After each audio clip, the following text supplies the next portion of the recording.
Assalamualaikum warahmatullahi wabarakatuh. Pamirsa, subscriber Dongeng Sunda Mang Cecep Gorobacep anu sabiasa tuhu manco di payunan HP-na sewang-sewangan di mana bae ayana. Alhamdulillah dina dangat ayana Mang Cecep Gorobacep tiasa ngajomantara deui dina raraga midangkeun dongeng Sunda. Neraskeun hanca anu katunda dinten kamari anu judulna nyaeta Kajen Pisah Manan Serah bagian kalima. Ieu yasana Bapak Tatang KS. Sateu acan dipedar ieu dongengna sakumaha biasa naturkeun rebu nuhun laksa ketika bingahan ka pamirsa anu satiasa tuhu manco ngomen ngalaik oge ngabagikeun ieu dongeng-dongeng Mang Cecep Gorobacep ka pamirsa anu sanesna. Mudah-mudahan eta kasayan teh dibalas ku Gusti Nu Maha Suci. Amin ya Allah ya robbal alamin. Sumangga supados teu nyangkolong ting kana waktos wilujeng ngadangukeun.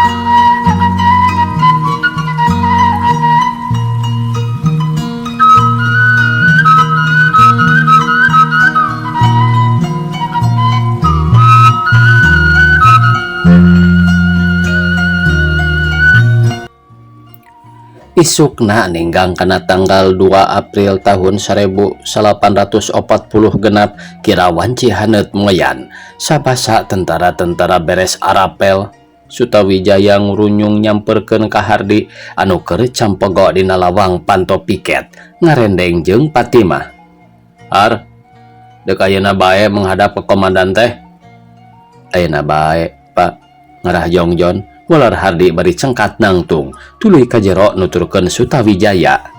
Ayo ayeuna oge jalanan urang meresan heula lomari lain ari ieu teh pamajikan ente har, tanya Sutawijaya nunjuk ka Patimah. Pieun, walar Hardi bari seuri.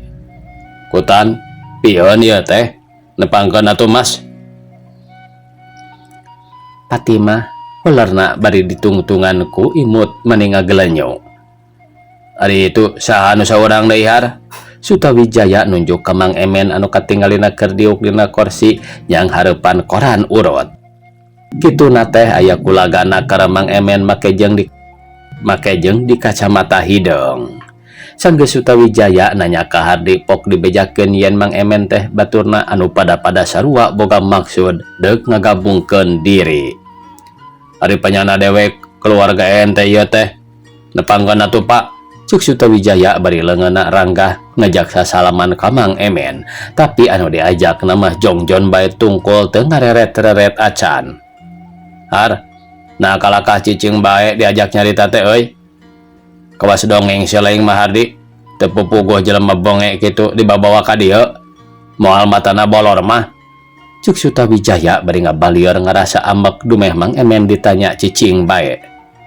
Ah, teu teusingna. Walar Hardi, nah atuh diajakan ngomong teh ngejedog bae sigalaga pisan jelema teh abong kana make kacamata hidung. Sutawijaya kukulutus bari ngagebrukeun pantolo mari siganu ambekeun.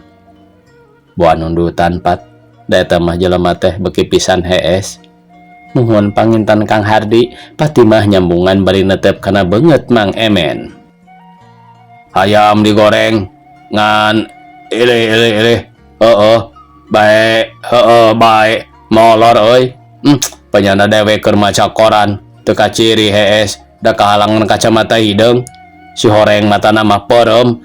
Cuk Sutawijaya bari curupanon Mang Emen ditempo. Atuh cakakak bae Hardi seuri meninya kakak bareng jeung Patimah nyeleuketeuk anu tungtung namah jadi alager-ageran sareuri. Edas Mang Emen abong kena kurang sare. Gugahkeun atuh Kang Hardi ngisinkeun pisan puguh ge Mang Emen mah. Ceuk Patimah bari beungeutna bareureum balas seserian jeung ongkohanan ngarasa mangerakeun. Ah, sawios Mas, tong digeingkeun karunya. Keun urang bae tiluan ngahadap ka komandan mah. Sakalian senjatana bawahar. Keun soal Mang Emen mah engke bae panderi menyusul. Ceuk Sutawijaya tuluy kaluar dituturkeun ku Hardi jeung Patimah anu maksud deuk menghadap ka komandan. Sanggeus Hardi jeung Patimah arindit nuturkeun Sutawijaya teu lila datang hiji tentara pangkat kopral tengah-tengok tina lawang panto ka jero anu katingalina aya Mang Emen keur cunggelik. "Selamat siang, Pak." Ceuk kopral bari sirahna manggut dina lawang panto mere hormat ka Mang Emen, tapi Mang Emen mah jongjon bae teu ngaliuk-liuk acan kulantaran keur sare. Ku kopral mah teu disangka sare kulantaran keur diuk dina kursi bari leungeun naleukeum kana meja yang hareupan koran urut. Ari katambah-tambah make kacamata hidung. Tidinya pok deui kopral nyarita, "Selamat siang, Pak." Sora kopral rada tarik. "Permisi, Pak. Saya mau tumpang tanya sebentar." Pok deui kopral nyarita tapi weleh nu diajak nyarita nama jongjon bae teu nembalan. Sugan bohongnya jelema teh kitu. Mimiti kopral ngarasa ambak tapi awahing ku penasaran kalawan aya kepentingan terpaksa nyarita deui bari unggah ka jero. Pak, permisi, saya ada kepentingan mau tumpang tanya sebentar. Maaf saja saya mengganggu." Pohara manusia anggur jongjon tungkul piraku teh hidang wanaman jadi tentara. Sugan teu ngarti kana bahasa Indonesia kitu. Ceuk gerentes hate kopral.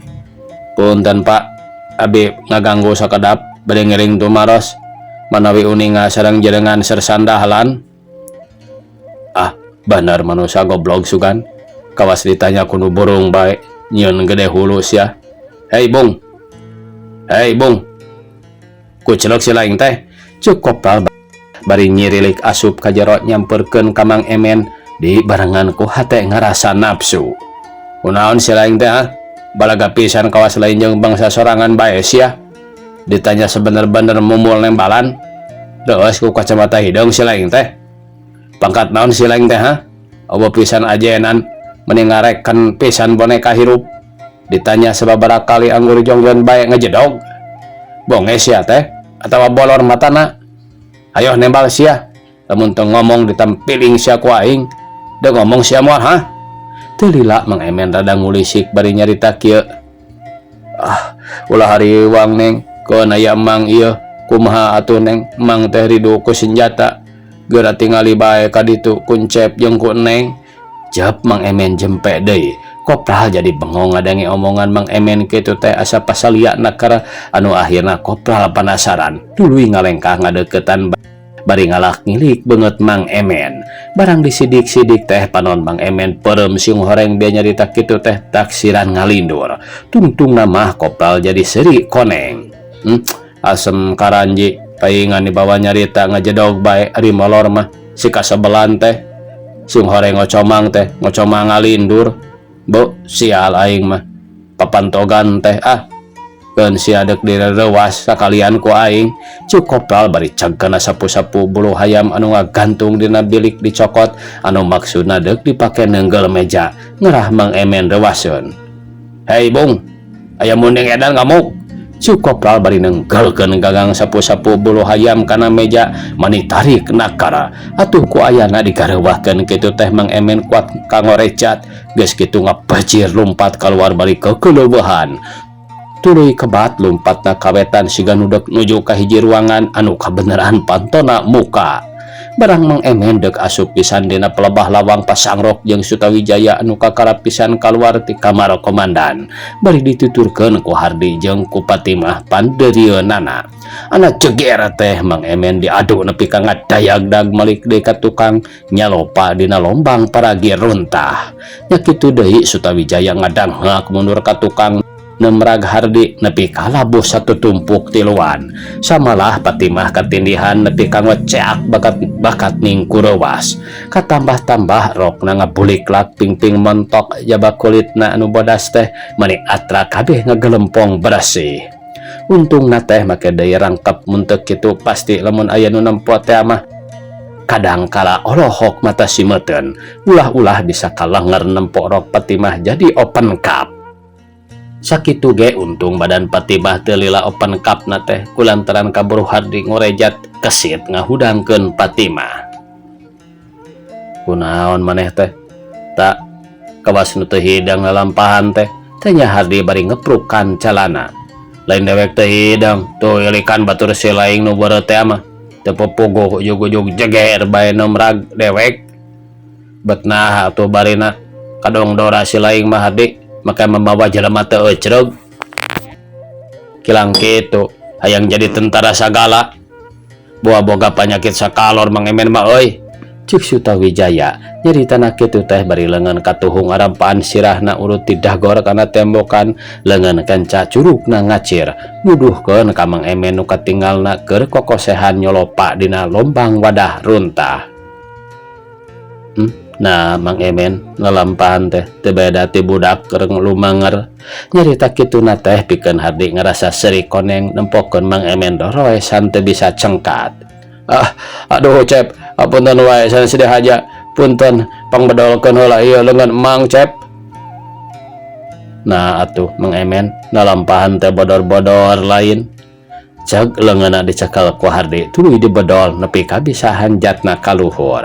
Tungtungna mah ningali lalampahan Mang Emen lain ambek anggur peting arak deui nyaleungserikeun dumeh calana Mang Emen dina lebah bujurna pinuh ku leutak.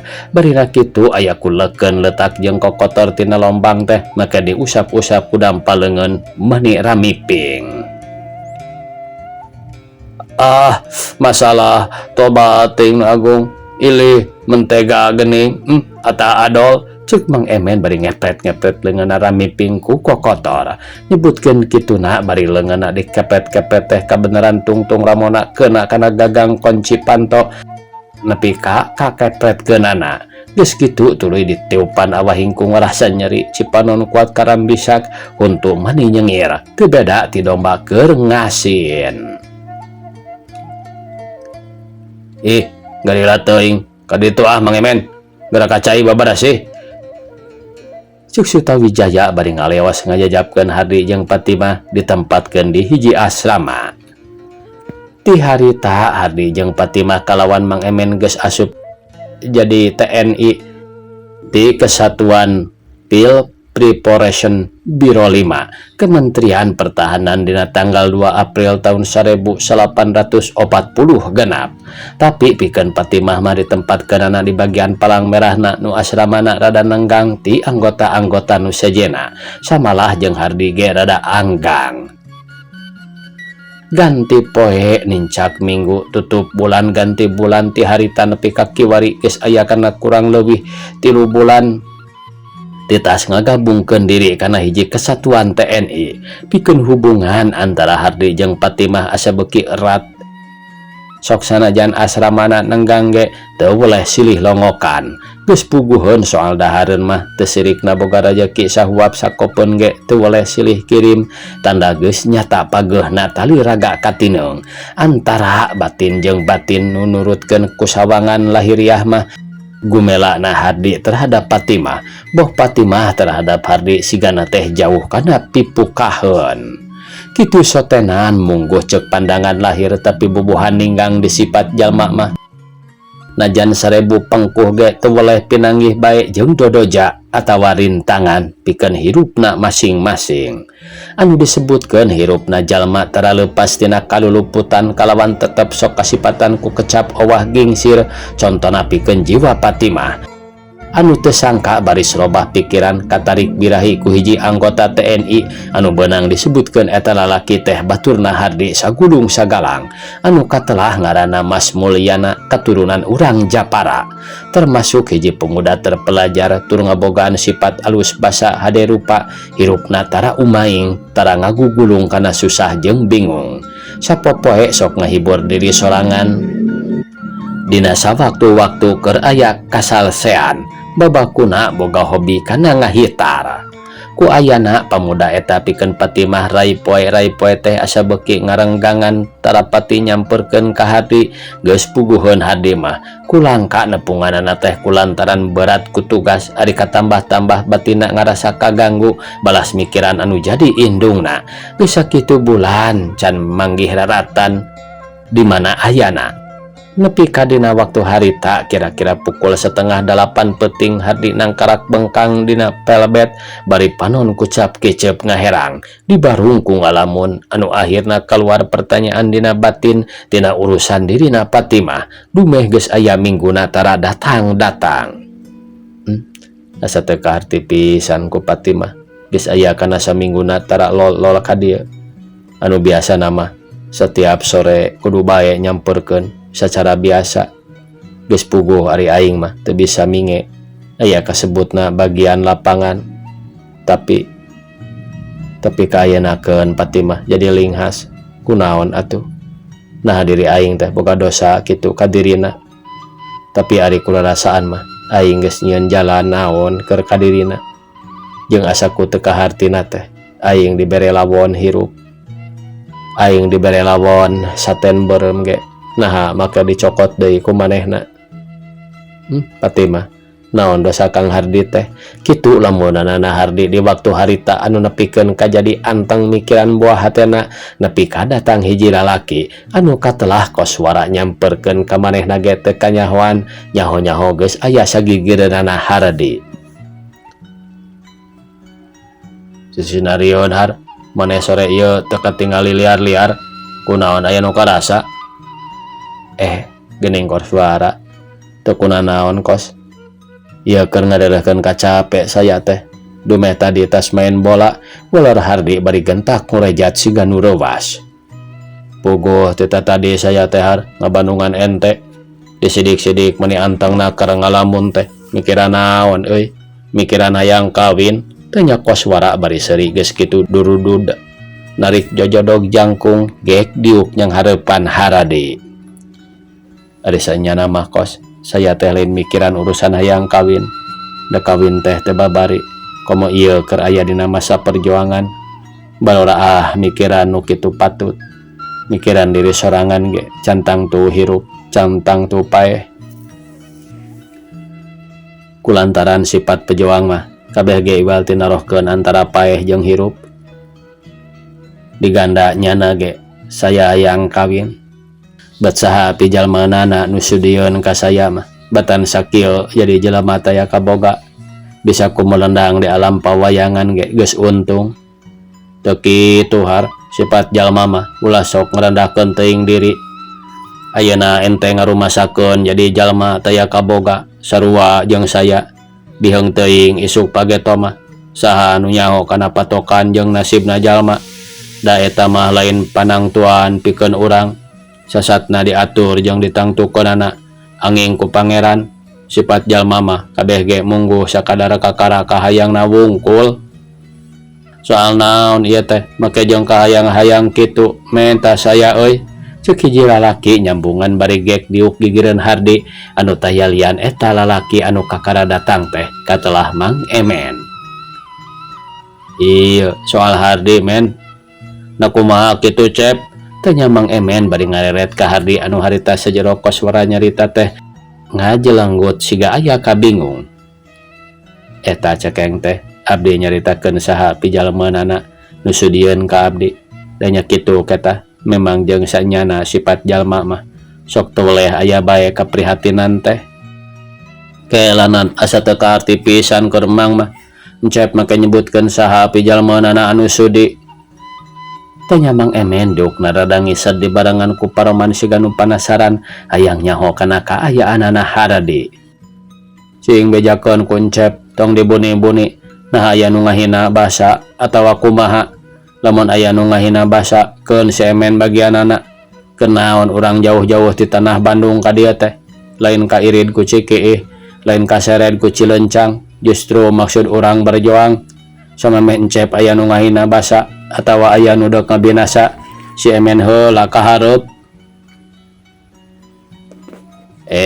sok tutuluyan ari teu ente mah nu lain-lain bae los-los kana urusan nu kitu Kaya kumaha lamun segaya jalma nu kaisinan atawa aya nu wanion ka urang da jalma teh sarua kabeh kawas lain jiwa pejuang bae ente mah saur tara diukur basa teu diungang-ungang tembal koswara setengah megat kalimah kana omonganana Mang Emen.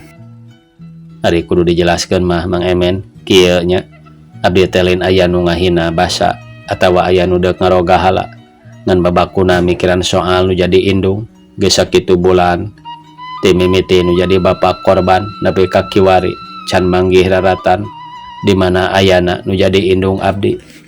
Sajabana ti kitu mikiran tina perkara Patimah anu beunang disebutkeun Patimah teh dinteh-henteu ge urut dunungan Mang Emen kalawan geus kanyahoan hubungan abdi jeung manehna teh lain kakara anyar-anyar ieu beunang disebutkeun pertalian ti zaman keur pada sakola keneh. Ari kituna kumaha Cep? Mang Emen gentak malik nanya. Nya pan kanyahoan ku Mang Emen oge soal Patimah teh can pernah tarang ngelola ka dieu teu sirikna unggal sore datangna teh tapi naon sababna geus kurang leuwih aya kana samingguna tara lol jeung deui asa teu kaharti perkara lawon anu geus dibikeun ka abdi teh maka dipenta deui tur make jeung ditahan sagala nyokotna teh. Nah bat jadi kitu Mang Emen ngahulang bari sirahna melenguk teu beda ti buuk menang mabuk. Cuk koswara ngabimitian deui nyarita. Ayeuna mah kieu cuk pamandangan saya anu bodoh perkara urusan eta mah geus tong make jadi buah pikiran bebaskeun angguran. Teu aya hartina mikiran anu kitu. Pancek ente tadi kumaha berolah mikiran hayang boga pamajikan dalah mikiran awak sasoranganeun ge cantang tu ku kituna lantaran urang keur menghadapi masa perjuangan geus tunda heula sementara dina waktu ieu mah tong mikiran soal itu soal ieu anu moal matak jadi kauntungan anu puguh mah matak jadi gangguan jeung rintangan keur kana tujuan urang menghadapi garis depan. Ngan namun kekeh jeung kekeh hayang menyelidiki persoalan anu teu kaharti ku ente saya mere pandangan atawa mere tugas setiap malam kira-kira ti pukul 8 peuting sing mindang ngalantung ulin keluar nyaeta ngalantung di luar teh lain ngalantung tambuh laku tapi benang disebutkan ngahibur diri ngelepaskeun gejala-gejala lamunan. Benar kitu Mang Emen cuk koswara bari malik nanya ka Mang Emen anu masih keneh ngahulang. Ditanya kitu teh pikeun Mang Emen teu daek ngajawab ku caritaan sakadar ngajawabna teh ku ungguk bari ngalepus haseup rokok meuni nyerebung teu beda ti haseup kareta api. Gogoda cek Mang Emen humandeuar narik napas bari nepakan pingping sorangan. Geus tunduhar saya mah hayu koswara bari nangtung. Ke bae atuh kos da sore keneh teu kuat ku cangke ngariseunnyana mah resep nama resep ngobrol teh nganya kitu teh bae karasa meureun ku ente ge ari tas latihan teh awak meuni asa raramek da jeung nyana kata karasa ku Mang ge hayu bareng kos jeung Mang deuk balik mah. Itu Mang Emen kabawakeun deui. Ge bae Mang Emen mah atuh kawas nu jauh pisan. Keun isuk Mang ka dieu deui Cep. Walor Mang Emen bari ngaleos bareng jeung koswara baralik ka asramana.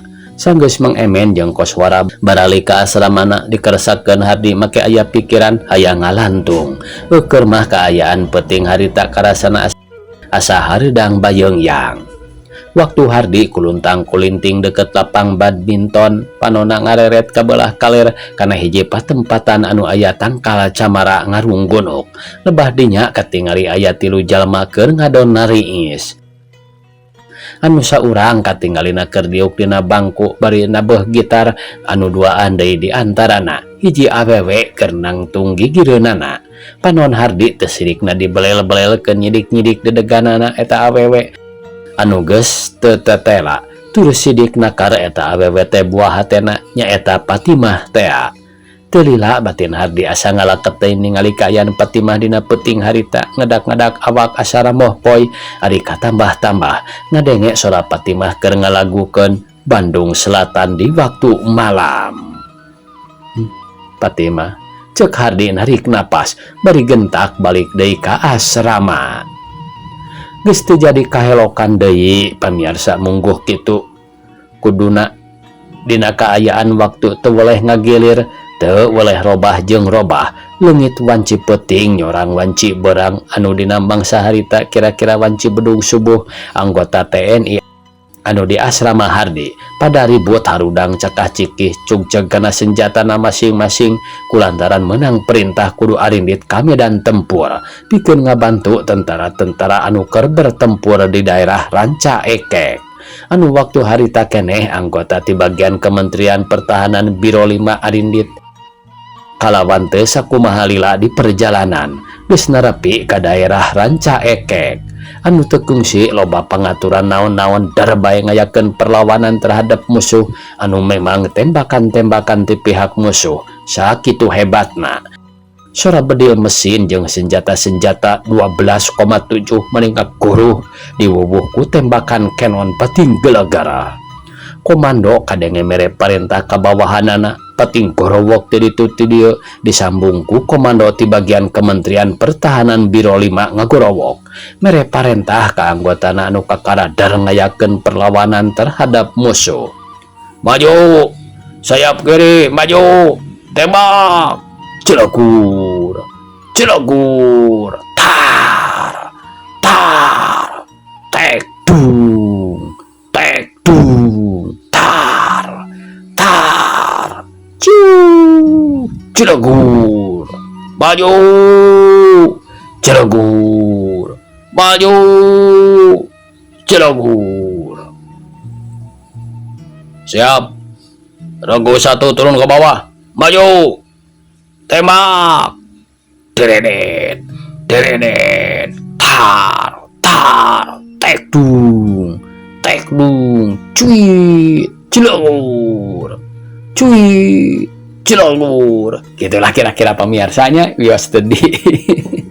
Tadi naon ieu teh tengah nggo suara ieu ge cenanya. Pemegang brand. Maju, tembak, dududu, deredet, deredet, tar, tar, tar, aw, aw. Hai Fatimah, jangan lari. Sora hiji anggota TNI ngagorowok anu kadangena nyarek lumpat ka Fatimah anu teu ditoleh deui. Fatimah kebat lumpat maksudna dek nulungan hiji jalma nyekel brand katembak anu tayalian Mang Emen kacilakaan. Teu loba anu dipikir deui ceg Fatimah nyekel brand anu tas dipake ku Mang Emen kalawan ningali baturna regu 1 kakepung ku pihak musuh. Ku ayana kitu pikeun jiwa Fatimah secara jiwa Srikandi ngagunakeun brand ngahantem pihak musuh anu keur ngejar baturna naek ka pasir. Hei Fatimah, mundur. Musuh terus ngejar, mundur. Tidak peduli. Hidup berjasa, mati berbakti. Ular Fatimah barina kitu pirebet, pirebet, pirebet ngahujankeun peluru brand dipake ngahantem pihak musuh. Cuit, cilegur, cilegur. Fatimah, mundur. Tidak peduli. Bawa Mang Emen mundur. Ular Fatimah anggur nitah Mang Emen dibawa mundur ku Haradi. Teu kanyahoan waktu Hadi ngagusur Mang Emen anu keur gegerungan mandi getih. Pirebet sora tembakan ti bolah wetan hampir raga Hardi jadi sasaran. Lamun teu kaburu manehna ngakulitekeun kalebak mah pasti kana korbana. Barang Hardi tanggah ka pasir katingali aya tentara Gurkha keur nyalopa dina tangkal caringin bari ngincer ka handap anu maksudna deuk nembak Fatimah keur nyekel brand. Waktu tentara Gurkha keur ngincer Fatimah rikat Hardi narik tracker senjata Moser dipake nyikat tentara Gurkha. Tar tar tar. Jam koleang geblu. Tentara Gurkha ragrag tina tangkal caringin. Ngoleang teu beda ti kaleng ragrag bener pisan ka tempat Fatimah. Tentara Gurkha ragragna teh can paeh masih keneh bisa ngarayap anu maksudna deuk ngapongohan Fatimah ngan hadena katingali ku koswara anu harita marehna kesit nyebut peso belati bari ngarontok Gurkha anu keur oseh-osehan geus deukeut pisan ka Fatimah. Hut, modar sia. Koswara ngarontok Gorka bari nublaskeun peso belatina kana pundukna Gorka menang 2 kali nepi ka ajalna. Maju! Kadenge komando marentahkeun deui kudu maju ke pasukanana kulantaran ningali pihak musuh sanggeus dihantem ku Patimah ditembakan ku peluru brenteh malundur. Ngadenge perintah komando kitu Rigidi Koswara ngagotong brand anu keur dicakal ku Patimah dibawa bari lumpat maju terus ka hareup. Anu ku dikira-kira jarak 300 meter brak tiarap deui. Ngadenge tembakan ti pihak musuh anu digunakeun dina panser. Siap. Ragu 3 naik ke bukit. Maju. Cuit. Cilegur. Cuit. Cilegur. Tar. Tar. Tar. Hei adik, mau kemana kau? Tunggu perintah. Jangan menunggu perintah kau Sutawijaya. Lihat anjing Belanda di bawah sedang naik ke atas. Mari kita hantam dengan si nanas manis ini. Ular Hardi nyarita kitu teh bari pelanjang lompat ka pasir di barengan ku Sutawijaya anu tekung sulila srog Patimah nyamperkeun bari ngecagkeun brand meunang ngagotong jeung Koswara. Geus kitu brak deui 2 tentara tiarap tukangan Patimah anu tayalian Mas Mulyana jeung Danu nyarakel karaben didangohkeun ka lebak nunggu perintah komando. Nyata Sutawijaya sobatna Hardi tea. Waktu Mas Mulyana jeung Danu brak tiarap tukangan Patimah katingali ku Hardi yen Patimah unggek bari imut meni ngagelenyu ka Mas Mulyana, tapi keur Mas Mulyana mah teu ngawaro jongjon bae ngincer musuh ngan anu males ku seuri mah Danu kitu ge pikeun Patimah anggur ngabalieur deui. Cuk pikirna lain ngajak seuri keur ka manehna tapi ngajak seuri sotenan ka Mas Mulyana. Keur mah batin Hardi panas ku musuh katambah-tambah ningali petana Patimah kitu antukna kojengkang. Hardi kahareup saolah-olah nyingkahan pinapsueun terhadap baturna ari katambah-tambah geus katingali pihak musuh ngarayap ka pasir anu teu diengkekeun deui. Berebet berebet Hardi nembakan musuh geus kitu dihantem ku granat nepi ka beak aya kana 5 sikina. Nepi ka ditinggalina bangke Belanda dihandap mayak pasolengkrah kaditu kadieu. Waktosna kabujang see pamiarsa sakitu anu tiasa kapihatur. Wassalamualaikum warahmatullahi wabarakatuh.